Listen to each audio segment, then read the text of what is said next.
Hoy vamos a descubrir cómo vivió Pedro Vargas, el tenor de las Américas, el hombre que convirtió su voz en oro puro y su nombre en sinónimo de elegancia mexicana en todo el mundo.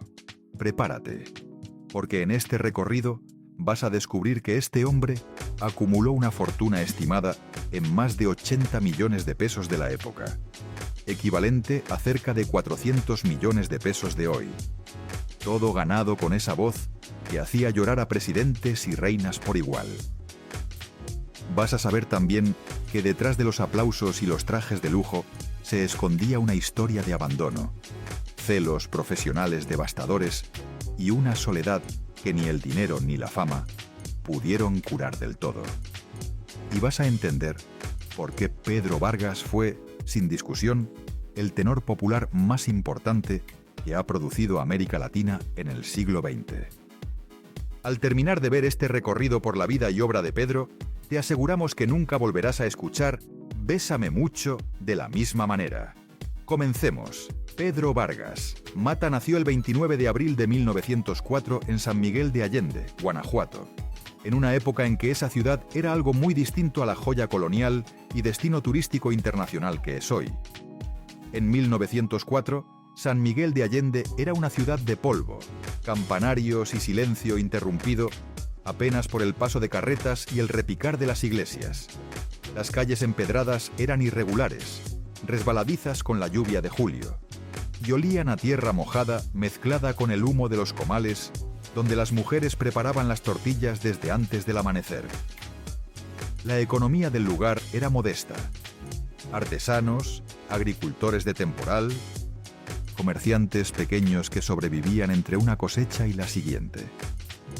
No había luz eléctrica en la mayoría de los hogares. Las noches se alumbraban con velas de sebo y los niños crecían aprendiendo a entretenerse solos, con la naturaleza, con los rezos y con la música que brotaba espontánea en cada esquina, en cada fiesta patronal, en cada velorio. La familia Vargas Mata no era rica, pero tampoco era la más pobre del barrio. El padre de Pedro, don Pedro Vargas Senior, era un hombre de trabajo, y la madre, doña Guadalupe Mata, una mujer religiosa y severa que mantuvo el hogar unido con una mezcla de fe y disciplina que no admitía debilidades. Pedro fue el mayor de varios hermanos, y desde muy chico demostró una sensibilidad que lo separaba del resto de los niños del vecindario. Mientras los demás corrían descalzos entre los callejones de San Miguel, Pedro se quedaba quieto escuchando. El canto de los pájaros al amanecer, el rezo colectivo en la parroquia de San Miguel Arcángel, el violín de algún músico que tocaba en las cantinas de la calle Canal. Si te gusta este contenido, suscríbete para no perderte ninguna historia oculta. Tenía el oído de alguien que no solo escucha los sonidos, sino que los guarda adentro para siempre. Su escolaridad fue básica, lo que era perfectamente normal para la época y el lugar. No había preparatoria ni universidad a su alcance. Lo que sí había era la iglesia. Y fue precisamente en el coro de la parroquia de San Miguel Arcángel donde Pedro Vargas cantó por primera vez frente a otras personas. Tenía apenas 8 años. El sacerdote que dirigía el coro, al escucharlo, lo separó del grupo de niños para ponerlo a cantar solo. No fue una decisión difícil. La voz de aquel niño de 8 años ya tenía algo que los demás no tenían. Una claridad casi dolorosa, una forma de sostener las notas que ponía la piel chinita a quien lo escuchara. La madre lo notó. El sacerdote lo notó. Y el propio Pedro, aunque era demasiado chico para entenderlo del todo, empezó a sentir que su voz era algo que podía cambiar el rumbo de su vida. La familia se mudó a la Ciudad de México cuando Pedro tenía alrededor de 12 años, buscando, como miles de familias guanajuatenses de esa época, mejores oportunidades en la capital que crecía a ritmo acelerado después de los años más violentos de la Revolución Mexicana. La Ciudad de México de 1916 era un organismo vivo y caótico. tranvías eléctricos, vendedores ambulantes, teatros de carpas en los barrios populares y una clase media emergente que quería cultura, entretenimiento y glamour al alcance de sus posibilidades. Para una familia de provincia sin contactos ni dinero, la ciudad podía ser brutal. Pero para un muchacho con la voz de Pedro Vargas, la ciudad era exactamente el lugar correcto en el momento correcto. Lo que aún no sabía era cuánto tiempo y cuánto sufrimiento le tomaría probarlo. Porque la vida de Pedro Vargas estaba a punto de dar un giro que nadie, absolutamente nadie, hubiera podido anticipar. En la Ciudad de México, el joven Pedro Vargas empezó a abrirse paso en el único mundo que conocía: la música. Trabajó en empleos modestos para ayudar a su familia.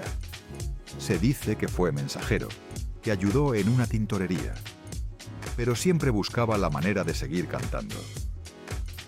Tomó lecciones de solfeo y técnica vocal con maestros que cobraban poco y enseñaban mucho, y fue perfeccionando ese instrumento natural que traía desde Guanajuato. A finales de la década de los años 20, con poco más de 20 años, Pedro comenzó a aparecer en veladas musicales, en reuniones privadas, en los incipientes programas de radio que empezaban a proliferar en la capital. La radio fue su primer gran aliado. En 1930, la XEW, la estación de radio más poderosa de América Latina, conocida como La Voz de la América Latina desde México, abrió sus micrófonos y Pedro Vargas estuvo ahí. Pero el momento que lo cambió todo, el verdadero quiebre, ocurrió en 1930 durante una transmisión en vivo en la XEW, cuando el compositor y pianista Agustín Lara lo escuchó cantar por primera vez. Lara era para ese momento el compositor más importante y más temido de México. Un hombre feo por su propia confesión, cicatrizado el rostro, con una elegancia afectada y una genialidad musical que ninguno de sus contemporáneos podía igualar. Cuando Lara escuchó a Pedro Vargas interpretar una de sus propias canciones, se quedó paralizado. No era solo la voz. Era la forma en que Pedro entendía las canciones, como si hubiera vivido cada línea antes de cantarla. Lara lo buscó al terminar la transmisión, le estrechó la mano y le dijo, según cuentan quienes estuvieron presentes, algo muy simple y muy definitivo: «Tú vas a ser mi voz». Y cumplió su palabra. La alianza entre Agustín Lara y Pedro Vargas fue una de las más fértiles y explosivas de la historia de la música popular mexicana.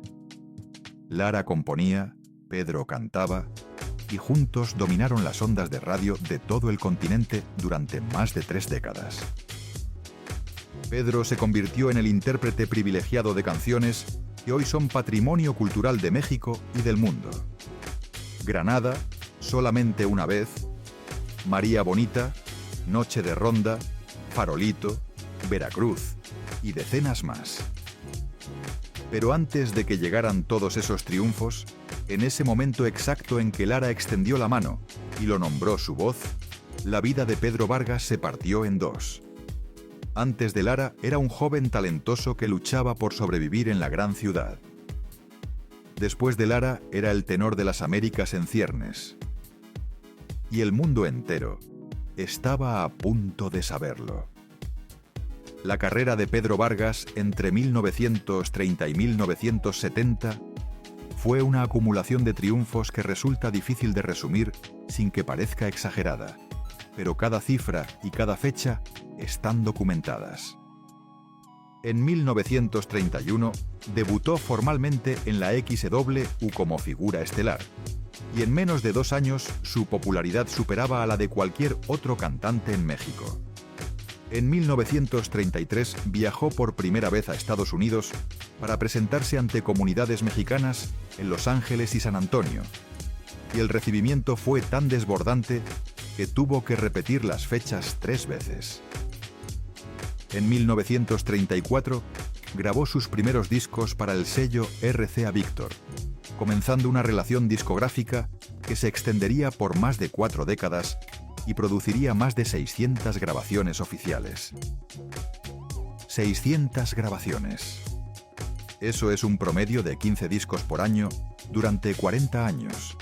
Una productividad que muy pocos artistas en la historia de la música popular latinoamericana han igualado. En 1936 realizó su primera gira por Sudamérica, presentándose en Argentina, Uruguay, Chile y Colombia, y fue precisamente en Buenos Aires donde la prensa le otorgó por primera vez el título que lo acompañaría el resto de su vida: el tenor de las Américas. No era un apodo vacío. Era el reconocimiento de que este hombre de San Miguel de Allende había logrado algo que ningún cantante popular mexicano había conseguido antes: conquistar todos los países del continente americano con la misma fuerza. En 1940, Pedro Vargas ya era tan famoso en Argentina como en México, tan reconocido en Nueva York como en La Habana. Su voz sonaba en radios de Caracas, de Santiago, de Lima, de Bogotá, de San Juan de Puerto Rico. El cine llegó de forma natural. Entre 1937 y 1955, participó en más de 30 películas mexicanas, consolidando la llamada época de oro del cine nacional. Estuvo en Canto a mi tierra de 1938. En Dos tipos de cuidado de 1953, junto a Jorge Negrete y Pedro Infante. Una película que sola reunió a los tres tenores más amados de México en el mismo set. Y en El Rey del Barrio y Campeón sin corona. Compartió pantalla con María Félix, con Jorge Negrete, con Cantinflas, con los nombres más grandes de la industria cinematográfica mexicana. Cada película era un éxito de taquilla garantizado en parte por la presencia de Pedro, cuya sola aparición hacía que el público femenino llenara las salas con semanas de anticipación. En 1950 se presentó en el Carnegie Hall de Nueva York, convirtiéndose en uno de los primeros artistas de música popular latinoamericana en pisar ese escenario legendario. El concierto agotó sus localidades en menos de 48 horas. En 1955 actuó ante el presidente Dwight D. Eisenhower en una gala oficial en Washington. En 1961 se presentó en el Palacio de Bellas Artes de la Ciudad de México, un recinto que hasta ese momento estaba reservado para la ópera y la música clásica, y que para Pedro Vargas abrió sus puertas como reconocimiento a que su voz tenía una calidad que trascendía los géneros. En 1972 recibió la medalla Belisario Domínguez del Senado de la República, la distinción civil más alta que otorga el gobierno mexicano. La voz que nació en un coro de iglesia en San Miguel de Allende había llegado hasta los palacios y los senados del mundo entero. Pero lo que muy pocos sabían era cuánto dinero había generado todo ese camino. Hablar de la fortuna de Pedro Vargas requiere entender el contexto económico de México entre 1930 y 1980, porque esos 50 años fueron el arco completo de su carrera activa, y en cada década los números cuentan una historia diferente. Empecemos por donde todo empezó: la radio. En sus mejores años en la XEW, entre 1935 y 1950, Pedro Vargas cobraba por presentación tarifas que en la época eran absolutamente extraordinarias. Un contrato documentado de 1942 lo fija en 500 pesos por presentación en la XEW, en un país donde el salario mínimo mensual era de 45 pesos. Para ponerlo en perspectiva, Pedro ganaba en una sola tarde de radio lo que un trabajador común ganaba en casi un año. Si convertimos esas cifras a valor actual, usando el índice de inflación acumulada del peso mexicano, esos 500 pesos de 1942 equivalen a aproximadamente 38.000 pesos de 2025. Y Pedro se presentaba en radio entre 3 y 5 veces por semana. Solo de radio, en su mejor época, el tenor de las Américas generaba lo que hoy serían entre 450.000 y 750.000 pesos mensuales. Los discos fueron otra fuente monumental de ingresos. RCA Víctor, su disquera de cabecera durante décadas, pagaba regalías que en los contratos de los años 40 y 50 se fijaban entre el 5 y el 8% del precio de venta por disco. Un sencillo de Pedro Vargas vendía en promedio entre 80.000 y 120.000 copias solo en México en sus primeras semanas. Pero la geografía de su mercado era enorme. Argentina, Cuba, España, Colombia, Venezuela y Estados Unidos sumaban ventas que multiplicaban el total mexicano por 3 o 4. Se estima que algunos de sus sencillos más exitosos, como su versión de Granada de 1948, vendieron en total más de 800.000 copias en todo el mercado hispanohablante en sus primeros 2 años de distribución. A un precio promedio de 2 pesos por disco en México y 50 centavos de dólar en Estados Unidos. Eso equivalía a ingresos brutos por disco de entre 1,5 y 2 millones de pesos de la época. Su corte de regalías representaba entre 75.000 y 160.000 pesos por sencillo exitoso. Eso equivale hoy a entre 5,7 y 12 millones de pesos actuales por grabación. Y tenía más de 600 grabaciones. El cine sumaba otra capa. Por cada película en la época de oro, Pedro Vargas cobraba entre 25.000 y 50.000 pesos de los años 40 y 50, según la importancia del proyecto y su nivel de participación. Eso equivale hoy a entre 1,9 y 3,8 millones de pesos por película. Con más de 30 filmes en su haber, el cine le generó a lo largo de su carrera el equivalente a entre 57 y 114 millones de pesos actuales, solo en pagos directos de producción, sin contar los bonos por taquilla que algunos contratos incluían.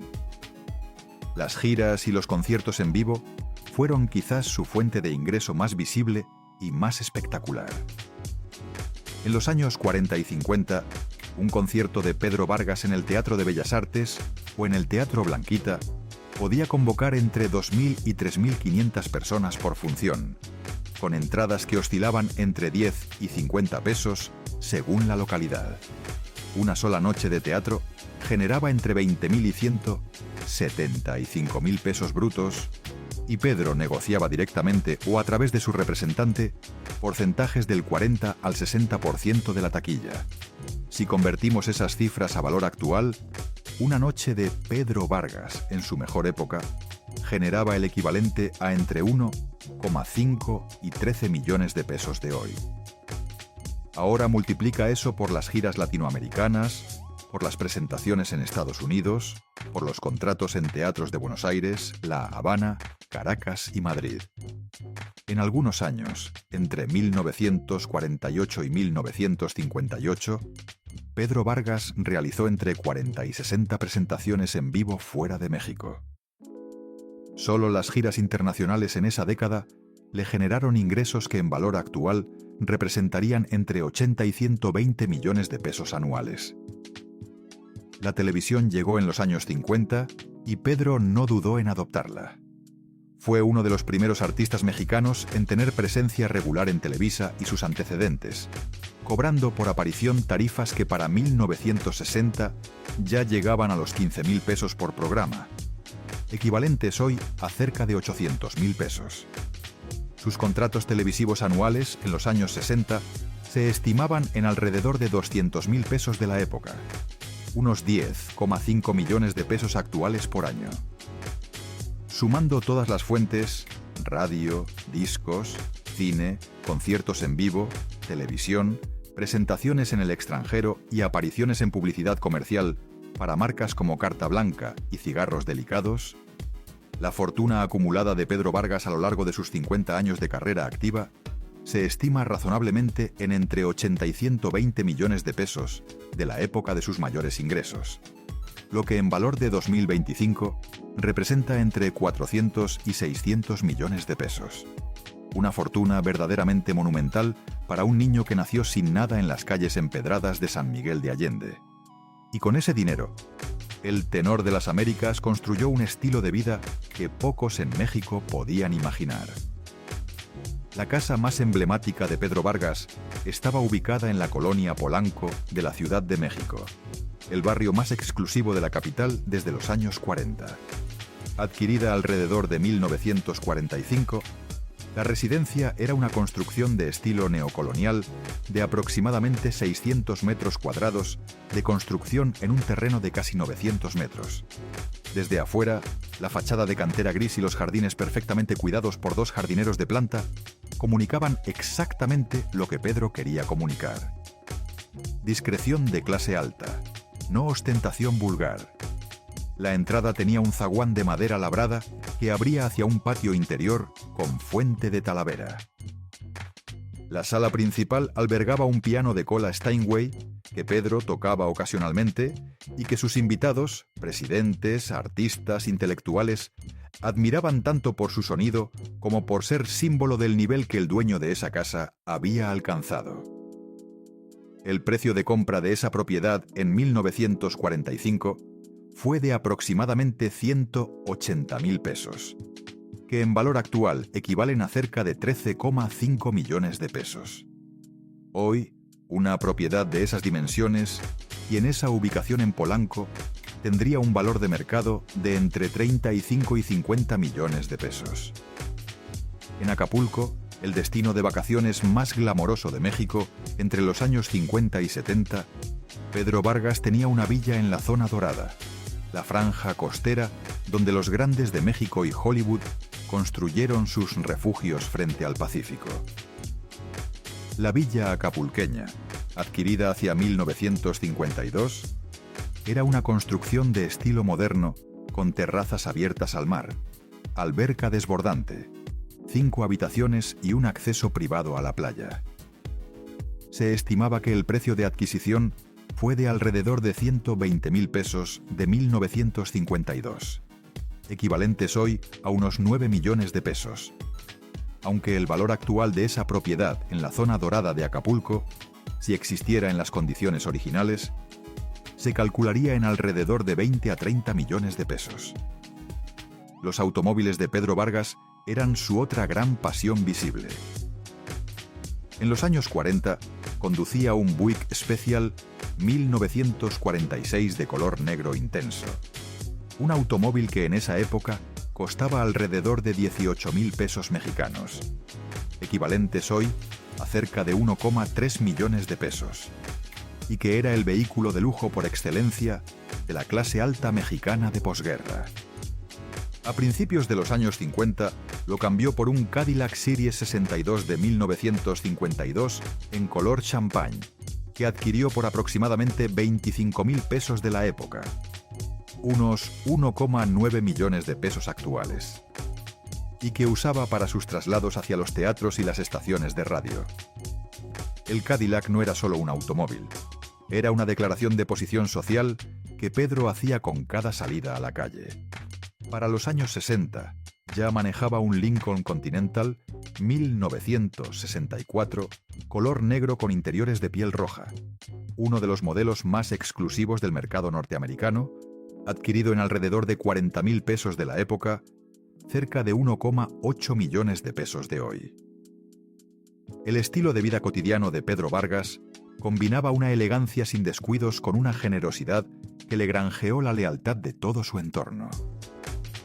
Vestía trajes de casimir inglés confeccionados a medida por sastres del centro histórico de la Ciudad de México, con precios unitarios de entre 1.500 y 3.000 pesos de los años 50, equivalentes hoy a entre 110.000 y 220.000 pesos.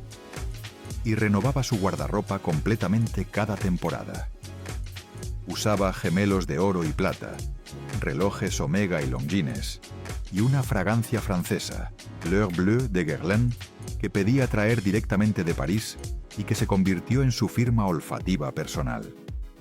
Comía con frecuencia en el restaurante Sanborns de los Azulejos, en el centro histórico, en el Prendes de la calle 16 de septiembre, el restaurante favorito de la élite política y artística mexicana de los años 50 y 60, y en el Bellinghausen de la zona rosa.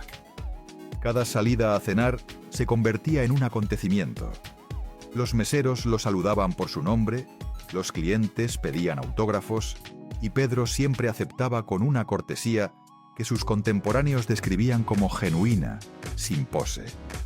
Tenía 5 personas de servicio en su casa de Polanco: cocinera, recamarera, chofer, jardineros y un asistente personal que manejaba su agenda. Una vida, en pocas palabras, de monarca del espectáculo mexicano. Pero debajo de toda esa magnificencia había una herida que el dinero y los aplausos no podían sanar. El giro más oscuro en la vida de Pedro Vargas no fue un escándalo público ni una pérdida económica. Fue algo mucho más íntimo y mucho más devastador: la muerte de su primera esposa, Sara Cebasco, con quien había compartido más de 2 décadas de vida, los años del ascenso y la conquista del estrellato. Sara murió en la Ciudad de México a principios de los años 60, víctima de una enfermedad prolongada que Pedro acompañó con una dedicación que sus colegas describían como absoluta. Durante los meses de enfermedad de Sara, Pedro canceló giras, redujo sus compromisos al mínimo indispensable y se quedó al lado de ella. Cuando ella murió, Pedro Vargas, el hombre que había cantado de amor en escenarios de todo el mundo, el hombre cuya voz había puesto a llorar a miles, cayó en un silencio que duró meses. Quienes lo conocían de cerca decían que Pedro nunca fue exactamente el mismo hombre después de la muerte de Sara. Siguió cantando, siguió grabando, siguió presentándose. El profesionalismo era demasiado parte de su identidad para abandonarlo, pero había algo en la ligereza, en la chispa, en el brillo que tenían sus actuaciones de los años 40 y 50, que ya no regresó con la misma fuerza. A esa pérdida personal se sumó en los años 70 el cambio brutal de la industria musical, la llegada del rock en español, la cumbia, las nuevas generaciones que escuchaban otras cosas y que ya no llenaban los teatros para ver al tenor de las Américas como lo habían hecho sus padres. Pedro Vargas vivió con dignidad ese desplazamiento, sin amargura pública, pero quienes lo rodeaban sabían que era doloroso para un hombre que había sido el centro del universo musical de todo un continente durante 4 décadas. Hubo también una controversia que circuló durante años en los círculos del espectáculo mexicano. La relación entre Pedro Vargas y Agustín Lara, su gran aliado y su gran benefactor, no fue siempre armoniosa. Lara era un hombre posesivo y exigente, que veía a Pedro como su intérprete privilegiado, pero también como una propiedad de su universo artístico. Hubo épocas de distanciamiento entre ellos, períodos en que Pedro buscó independizarse del repertorio de Lara para demostrar que su voz podía sostenerse con otros compositores, y lo demostró con Gonzalo Curiel, con Mario Ruiz Armengol, con los boleros cubanos, pero la sombra de Lara siempre estuvo ahí, enorme e inevitable. Cuando Lara murió el 6 de noviembre de 1970, Pedro fue uno de los primeros en llegar al hospital. Se dice que estuvo llorando durante horas, como si con Lara se fuera también la parte más brillante de su propia historia. Y de muchas maneras, así fue. La salud de Pedro Vargas comenzó a deteriorarse seriamente en los años 80. Problemas cardíacos y la fragilidad propia de sus más de 80 años lo fueron alejando paulatinamente de los escenarios, aunque nunca del todo. Hasta muy avanzada su edad, seguía aceptando invitaciones especiales, apariciones en televisión, homenajes. Murió el 30 de agosto de 1989 en la Ciudad de México a los 85 años, en su casa de Polanco, rodeado de algunos familiares y amigos cercanos. La noticia recorrió las redacciones de periódicos y estaciones de radio de todo el continente. En Argentina, los diarios titularon en primera plana. En Cuba, las radios tocaron sus canciones durante todo el día. En México, el gobierno decretó duelo oficial y sus restos fueron velados en el Palacio de Bellas Artes, el mismo recinto donde había cantado décadas antes como reconocimiento a su grandeza. Fue sepultado en el Panteón Jardín de la Ciudad de México. La herencia que dejó fue objeto de disputas familiares que tardaron años en resolverse, como ocurre con frecuencia cuando hay fortunas reales de por medio. Las propiedades de Polanco y Acapulco fueron eventualmente vendidas o transferidas a herederos. Los derechos de sus grabaciones con RCA Víctor pasaron por diversas manos corporativas conforme la disquera fue fusionándose y cambiando de dueños, aunque una parte de esas regalías siguió generando ingresos para sus descendientes. Lo más valioso que dejó, sin embargo, no tenía precio de mercado. Más de 600 grabaciones que siguen sonando en radios, plataformas digitales, bodas y cumpleaños en todo el mundo hispanohablante. El legado de Pedro Vargas es el de un hombre que tomó una voz que la naturaleza le dio y la convirtió, con disciplina, con inteligencia y con una elegancia que nunca abandonó, en el puente musical más largo entre México y el resto de América Latina que el siglo XX produjo. Fue el primero en demostrar que un cantante popular mexicano podía ser recibido en los escenarios más exigentes del mundo, no como curiosidad folclórica, sino como artista de categoría universal. Rompió las fronteras geográficas del bolero en una época en que viajar por el continente era difícil, caro y lento, y lo hizo con una consistencia que no tuvo parangón.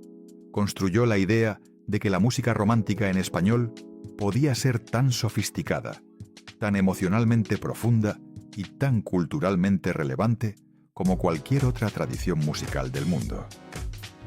Y dejó algo que pocos artistas logran, una manera de cantar que enseñó a generaciones enteras cómo se interpreta una canción de amor. No solo cómo se emiten las notas, sino cómo se vive cada palabra, cómo se respira entre frase y frase, cómo se le habla al corazón del que escucha sin que parezca un truco. Eso no se enseña en ningún conservatorio. Eso o lo tienes o no lo tienes. Pedro Vargas lo tenía desde los 8 años en el coro de San Miguel de Allende y lo guardó intacto hasta el último día de su vida. Espero que hayas conocido mejor a Pedro Vargas, el tenor de las Américas, tanto como yo disfruté preparar este recorrido por su vida. Si conoces alguna anécdota adicional sobre su carrera, sus propiedades o su legado, déjamela en los comentarios. Y ahora te pregunto a ti, ¿cuál te pareció el detalle más sorprendente de la vida de Pedro Vargas? Y si te gustan estas historias sobre los grandes de la música romántica mexicana, no te pierdas nuestros otros videos. Dale click, suscríbete y activa la campanita para no perderte ningún video, porque lo que viene está de no creer.